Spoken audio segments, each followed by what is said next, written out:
এই যে এখন যে সংকটটা তৈরি হলো, সরকার যেখানে বলছে যে আমাদের জ্বালানির আসলে সংকট নেই, কিন্তু আমরা প্রতিটা ফিলিং স্টেশনগুলোতে দেখছি, পথে পথে দেখছি যে সংকটের যে চিত্র, এটা কি আসলে অনিবার্য, না আসলে কোনো জায়গায় ঘাটতি আছে বলে আপনার মনে হয়?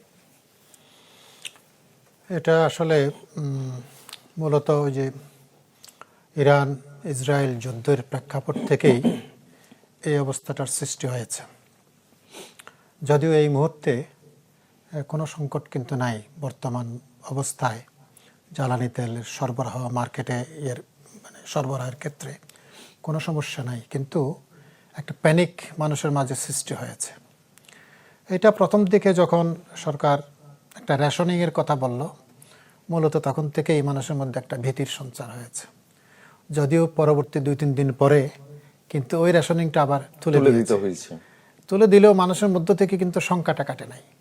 এই একটা জায়গা থেকে এই জিনিসটার সূত্রপাত। এখন অবস্থা যা দাঁড়িয়েছে, যার যত ক্যাপাসিটি আছে, মনে করেন কারো গাড়িতে যদি অকটেন হয়তো 10 লিটারে চলে, সে পুরো 50 লিটার ভর্তি করেই সব সময় রাখতেছে। তারপরে অনেকে নিয়ে গিয়ে আবার ড্রামে গিয়ে ভরে আবার নিয়ে আসতেছে।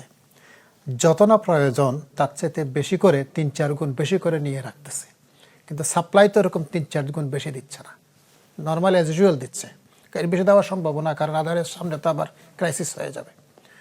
তো মানুষ কিন্তু প্যানিক হয়ে তারা কিন্তু তেলগুলো মজুত রাখতেছে।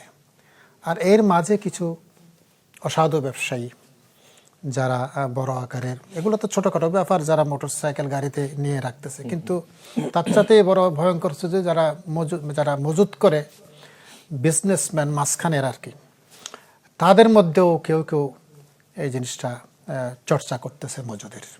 মূলত এখান থেকে সংকটের সৃষ্টি।